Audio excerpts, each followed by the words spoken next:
రమణీపేటలో Adabala trust ఆధ్వర్యంలో PMP వ్యవస్థాపక దినోత్సవం ఘనంగా జరిగింది. ఈ సందర్భంగా పీఎంపీ వైద్యులు కె సూర్యప్రకాష్ మాట్లాడుతూ సుదీర్ఘకాలం నుంచి పీఎంపీ వైద్యులు గ్రామీణ ప్రాంత ప్రజలకు సేవలు అందిస్తున్నారని అన్నారు. 1962 డిసెంబర్ 27న న్యూఢిల్లీలో డాక్టర్ ఆర్కే భరద్వాజ్ పీఎంపీల సంఘాన్ని స్థాపించారని అన్నారు. గ్రంథాలయ విశ్రాంతి అధికారి చింతపల్లి సుబ్బారావు మాట్లాడుతూ గ్రామీణ ప్రజారోగ్య సేవలో పీఎంపీల సేవలు కీలకమని అన్నారు. గతంలో ప్రస్తుతం ఉన్న వైద్య సేవలు కూడా ఆనాడు అందుబాటులో లేకపోవడంతో పీఎంపీ వైద్యులే గ్రామీణ ప్రజలకు అందుబాటులో ఉంటూ వైద్య సేవలు అందించారని అన్నారు. అనంతరం అడబాల రత్నప్రసాద్ ఆధ్వర్యంలో సూర్యప్రకాష్ను ఘనంగా సత్కరించారు. ఈ కార్యక్రమంలో బుద్ధరాజు సత్యనారాయణరాజు, నిమ్మకాయల వెంకటేశ్వరరావు తదితరులు పాల్గొన్నారు.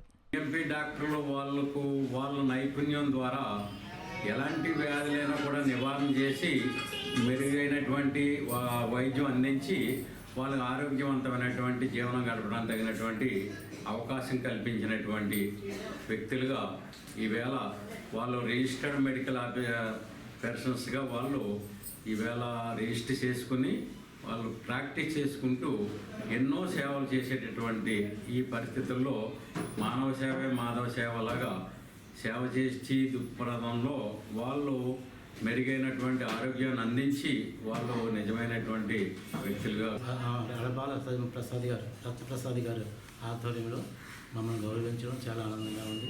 ఎంతోమందికి పేదలకి ఉచిత వైద్యంగా ఆయన సేవలు చేసే సేవలకి ఆయనకి ధన్యవాదాలు తెలియజేస్తున్నాం. ఈ యొక్క సంస్థ స్థాపించి 62 సంవత్సరాలు అవుతుంది సార్. ఆ సేవలో మమ్మల్ని రత్నప్రసాద్ గారు జ్ఞాపకం చేసుకుని మాకు సన్మానం చేసిన మేము చాలా గర్విస్తున్నామండి. ఆ యొక్క సేవలు ఇంకా మేము బాగా ఉపయోగించుకొని ఆయన సేవలో మేము సేవ చేద్దామని నమ్ముతున్నాం తండ్రి సార్.